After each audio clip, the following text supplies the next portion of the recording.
Welcome back to Jassy Emmy cooking. ഇന്ന് നമ്മൾ വന്നിട്ടുള്ളത് അടിപൊളി ടേസ്റ്റുള്ള നല്ല സ്പൈസി ആയിട്ടുള്ള ഒരു പ്രോൺ റെസിപ്പി ആയിട്ടാണ്. അപ്പോൾ നമുക്കിത് ഫ്രൈഡ് റൈസിൻ്റെ കൂടെയോ അല്ലെങ്കിൽ നൂഡിൽസിൻ്റെ കൂടെയോ ഒക്കെ സൈഡ് ഡിഷായിട്ട് കഴിക്കാൻ പറ്റിയ ഒരു കോമ്പിനേഷനാണ് കേട്ടോ. അതുപോലെ തന്നെ ഒരു കിഡിലൻ സ്റ്റാർട്ടറായിട്ട് നമുക്ക് വേണമെങ്കിൽ ട്രൈ ചെയ്ത് നോക്കാം. ഇഷ്ടപ്പെട്ടാൽ ലൈക്ക് ചെയ്യാനും കമൻറ്റ് ചെയ്യാനൊക്കെ മറക്കല്ലേ. ഇതിലേക്ക് മാരിനേറ്റ് ചെയ്യാനായിട്ട് നമ്മൾ 1 ടീസ്പൂൺ മുളക് പൊടി, 1.5 teaspoon Kashmiri chilli powder, 1 teaspoon കുരുമുളക് പൊടി, 2 ടീസ്പൂൺ സോയാ സോസ്, ഇതെല്ലാം ഒന്ന് മിക്സ് ചെയ്ത് വെക്കുക. ഇതിലേക്ക് ഒരു മുട്ടയുടെ വെള്ളം മാത്രം ചേർത്ത് കൊടുക്കുക. എന്നിട്ട് അതും കൂടിയിട്ട് നന്നായിട്ടൊന്ന് മിക്സ് ചെയ്ത് വെക്കുക കേട്ടോ. ഇനി ഇതിലേക്ക് 3 ടീസ്പൂൺ കോൺഫ്ലോറും കൂടി നമുക്ക് ചേർത്ത് കൊടുക്കാം.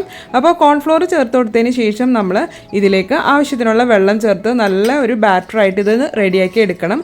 അതിനുശേഷം വേണം നമുക്ക് ഇതൊന്ന് മാരിനേറ്റ് ചെയ്ത് വെക്കാൻ. അപ്പോൾ ഇതുപോലെ നന്നായിട്ടൊന്ന് മിക്സ് ചെയ്തിടുക. ആവശ്യത്തിനുള്ള ഉപ്പും കൂടിയിട്ട് നമുക്ക് ഇതിലേക്ക് ചേർത്ത് കൊടുക്കാം.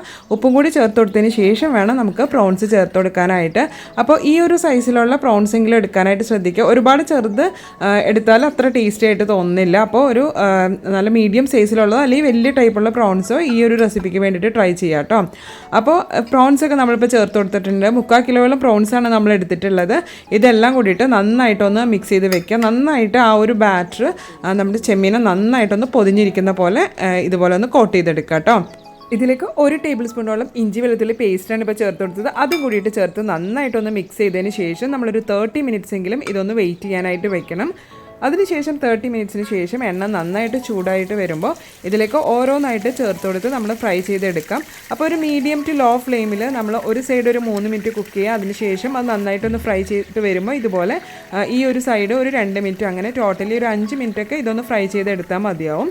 അപ്പോൾ നന്നായിട്ടൊന്ന് ഫ്രൈ ചെയ്ത് വരുമ്പോൾ നമുക്കിതൊരു ടിഷ്യൂ പേപ്പറിലേക്ക് മാറ്റാം.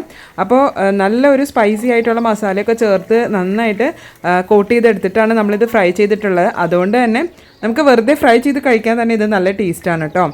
ഇനി നമുക്ക് അടുത്തുള്ള ബാച്ചും കൂടി ഇതുപോലെ തന്നെ ഒന്ന് ഫ്രൈ ചെയ്തെടുക്കാം. അതും കൂടിയിട്ട് ഇതുപോലെ ഒന്ന് മാറ്റി വയ്ക്കാം. ഇനി ഒരു പാനിലേക്ക് വളരെ കുറച്ച് ഓയിൽ മാത്രം ചേർത്ത് കൊടുത്തിട്ട് നമ്മളിവിടെ കളർഫുൾ ക്യാപ്സിക്കം എടുത്തിട്ടുണ്ട്. 3 കളറിലുള്ള ക്യാപ്സിക്കം ഹൈ ഫ്ലെയിമിൽ തന്നെ 1 മിനിറ്റിൽ താഴെ ഒന്ന് ഫ്രൈ ചെയ്തെടുക്കണം കേട്ടോ. അപ്പോൾ ക്യാപ്സിക്കത്തിലേക്ക് 1 നുള്ള കുരുമുളക് പൊടിയും 1 നുള്ള ഉപ്പും കൂടിയിട്ട് ചേർത്തിട്ട് ഹൈ ഫ്ലെയിമിൽ തന്നെ നമ്മൾ കണ്ടിന്യൂസ് ആയിട്ട് ഇളക്കിക്കൊണ്ട് തന്നെ ഇരുന്ന് അതിൻ്റെ കളറൊന്നും ചേഞ്ച് ആവാതെ തന്നെ ഒന്ന് ഇതുപോലെ ഒന്ന് ഫ്രൈ ചെയ്ത് മാറ്റി വെക്കാം. ഇനി നമുക്ക് ഇതിലേക്ക് 2 ടേബിൾ സ്പൂൺ ഓയിൽ ചേർത്ത് കൊടുക്കാം. അതിലേക്ക് നമ്മൾ ചെറുതായിട്ട് അരിഞ്ഞ് വെച്ചിട്ടുള്ള 2 ടേബിൾ സ്പൂൺ വെളുത്തുള്ളിയാണ്. അപ്പോൾ വെളുത്തുള്ളിയുടെ അളവ് ഒട്ടും കുറയ്ക്കണ്ട കേട്ടോ. 2 ടേബിൾ സ്പൂൺ വെളുത്തുള്ളി തന്നെ ഇതുപോലെ ചെറുതായിട്ട് അരിഞ്ഞിട്ട് ഓയിൽ ചേർത്ത് നന്നായിട്ടൊന്ന് വഴറ്റിയെടുക്കാം. അതിൻ്റെ ആ പച്ചമണമൊക്കെ ഒന്ന് മാറുന്നവരെ ഇതൊന്ന് വഴറ്റിയെടുക്കണം.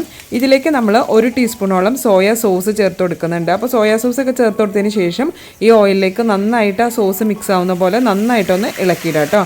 ഇനി ഇതിലേക്ക് 2 ടേബിൾ സ്പൂൺ ടൊമാറ്റോ സോസാണ് ചേർത്ത് കൊടുക്കുന്നത്. അതിനുശേഷം നമ്മൾ ഇതിലേക്ക് ചേർത്ത് കൊടുക്കുന്നത് റെഡ് ചില്ലി സോസാണ് കേട്ടോ. അപ്പോൾ ടൊമാറ്റോ സോസും ഇതുപോലെ തന്നെ ഓയിലിലേക്ക് നന്നായിട്ടൊന്ന് മിക്സ് ആക്കിയിടുക. അതിലേക്ക് നമ്മൾ 4 ടേബിൾ സ്പൂൺ റെഡ് ചില്ലി സോസാണ് ചേർത്ത് കൊടുക്കുന്നത്. അതുകൊണ്ട് തന്നെ നല്ല സ്പൈസി ആയിട്ടുള്ള ഒരു റെസിപ്പിയാണ്, നല്ല ടേസ്റ്റുമാണ് കേട്ടോ. അപ്പോൾ എല്ലാവരും ഇതുപോലെ ഒന്ന് ട്രൈ ചെയ്ത് നോക്കുക. അപ്പോൾ ഓയിലും സോസും നന്നായിട്ടൊന്ന് മിക്സ് ആവുന്ന പോലെ ഇതുപോലെ നന്നായിട്ടൊന്ന് ഇളക്കിക്കൊണ്ടിരിക്കുക. ഇപ്പോൾ ഓയിലും സോസൊക്കെ നന്നായിട്ടൊന്ന് മിക്സായി വന്നിട്ടുണ്ട്. ഈ ഒരു സമയത്ത് ഇതിലേക്ക് നമ്മൾ ഒരു 1/2 കപ്പ് വെള്ളം ചേർത്ത് കൊടുക്കുന്നുണ്ട്. അപ്പോൾ 1/2 കപ്പ് വെള്ളം ചേർത്ത് കൊടുത്തതിന് ശേഷം നന്നായിട്ടൊന്ന് മിക്സ് ചെയ്ത് ഇതൊന്ന് തിളക്കട്ടെ. ഇത് തിളച്ച് വരുമ്പോൾ ഇതിലേക്ക് നമ്മൾ 2 ടീസ്പൂണോളം കോൺഫ്ലോർ ആണ്. കോൺഫ്ലോർ വെള്ളത്തിൽ കലക്കിയിട്ട് ഇതുപോലെ ഒന്ന് ചേർത്ത് കൊടുക്കുക. അതുപോലെ തന്നെ നമ്മൾ 2 നുള്ള കളറും ഇതിലേക്ക് ചേർത്ത് കൊടുക്കുന്നുണ്ട് കേട്ടോ. അപ്പോൾ 2 നുള്ള കളറിൽ കുറച്ച് വെള്ളം ചേർത്തിട്ട് അതും കൂടിയിട്ട് ഇതിലേക്ക് ചേർത്ത് കൊടുക്കുന്നുണ്ട്.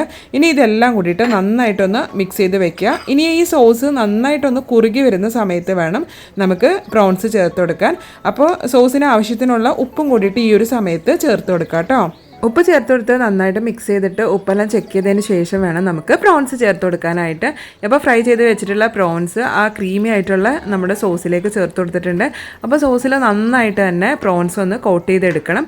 ഇതുപോലെ നന്നായിട്ടൊന്ന് മിക്സ് ചെയ്തിടുക. അതിനുശേഷം ഈ ഒരു സോസിൽ ഒരു 2 മിനിറ്റ് പ്രോൺസ് ഒന്ന് കുക്കാവട്ടെ. അതിനുശേഷം 2 മിനിറ്റിന് ശേഷം നമ്മൾ ഇതൊരു ഹൈ ഫ്ലെയിമിൽ വെച്ചിട്ട് കണ്ടിന്യൂസ് ആയിട്ട് ഇതുപോലെ ഒന്ന് ഇളക്കിക്കൊണ്ട് നിൽക്കുക. ഇതുപോലെ നന്നായിട്ട് മിക്സ് ചെയ്തതിന് ശേഷം ഇതിലേക്ക് ഒരു 1/4 ടീസ്പൂണോളം കുരുമുളക് കൂടി ചേർത്ത് കൊടുക്കാം. എന്നിട്ട് അതും കൂടിയിട്ട് ഇതുപോലെ ഒന്ന് നന്നായിട്ടൊന്ന് മിക്സ് ചെയ്തിടാം കേട്ടോ. ഇനി ഇതിലേക്ക് ചെറുതായിട്ട് അരിഞ്ഞ് വെച്ചിട്ടുള്ള സ്പ്രിംഗ് അനിയനാണ് ചേർത്ത് കൊടുത്തത്. അതും കൂടിയിട്ട് നന്നായിട്ട് ഒന്ന് മിക്സ് ചെയ്തിടാം. അതിനുശേഷം നമ്മൾ ലോ ഫ്ലെയിമിൽ തന്നെ ഒരു 2 മിനിറ്റ് കൂടിയും ഇതൊന്ന് കുക്ക് ചെയ്തെടുക്കേണ്ടതായിട്ടുണ്ട്. അപ്പോഴേക്കും നന്നായിട്ട് തന്നെ ആ ഒരു സോസൊക്കെ നന്നായിട്ടൊന്ന് കുറുകി അതൊന്ന് ഡ്രൈ ആയിട്ടുണ്ട്. അതുപോലെ തന്നെ നന്നായിട്ട് തന്നെ നമ്മളുടെ പ്രോൺസിലേക്ക് ആ ഒരു കോട്ടിങ് നന്നായിട്ട് പിടിച്ചിട്ടുണ്ടാവും കേട്ടോ. ആ സോസിൻ്റെ ആ ഒരു കോട്ടിങ് നന്നായിട്ട് പിടിച്ചിട്ടുണ്ടാവും. നല്ല ടേസ്റ്റാണ്. അപ്പോൾ എല്ലാവരും ഇതുപോലെ ഒന്ന് ട്രൈ ചെയ്ത് നോക്കുക. ഞാൻ ഈ ഒരു കൺസിസ്റ്റൻസിയിലാണ് കേട്ടോ ചെയ്തത്. അപ്പോൾ നമുക്ക് ഫ്രൈഡ് റൈസിൻ്റെയൊക്കെ സൈഡ് ഡിഷായിട്ട് കഴിക്കാനായിട്ട് കറക്റ്റ് ആയിട്ടുണ്ടായിരുന്നു. അപ്പോൾ ഇതിലേക്ക് നമ്മൾ വറുത്ത് വെച്ചിട്ടുണ്ടായിരുന്ന ആ ഒരു ക്യാപ്സിക്കവും അതുപോലെ തന്നെ കുറച്ച് വൈറ്റ് എള്ളും കൂടിയിട്ട് ചേർത്ത് ഒന്ന് ഡെക്കറേറ്റ് ചെയ്ത് കഴിഞ്ഞാൽ ആ പ്ലേറ്റിങ്ങും കാണാൻ അടിപൊളിയായിരിക്കും. അപ്പോൾ ഇതുപോലെ ഒന്ന് ട്രൈ ചെയ്ത് നോക്കുക. നമ്മുടെ വീഡിയോസ് ആദ്യമായിട്ട് കാണുവാണെങ്കിൽ ഒന്ന് സബ്സ്ക്രൈബ് ചെയ്ത് സപ്പോർട്ട് ചെയ്യുക. കൂടെ ആ ബെല്ലൈക്കൺ ഓൾ എന്നുകൂടി പ്രസ് ചെയ്ത് നമ്മളിടുന്ന വീഡിയോസിൻ്റെയൊക്കെ നോട്ടിഫിക്കേഷൻ നിങ്ങൾക്ക് ലഭിക്കുന്നതാണ്. ഇതുപോലെ ഒന്ന് ട്രൈ ചെയ്ത് നോക്കിയിട്ട് ഫീഡ്ബാക്ക് കമൻറ്റിൽ പറയാം കേട്ടോ. ഇനിയും യമ്മി റെസിപ്പീസുമായിട്ട് വീണ്ടും കാണാം. Thanks for watching.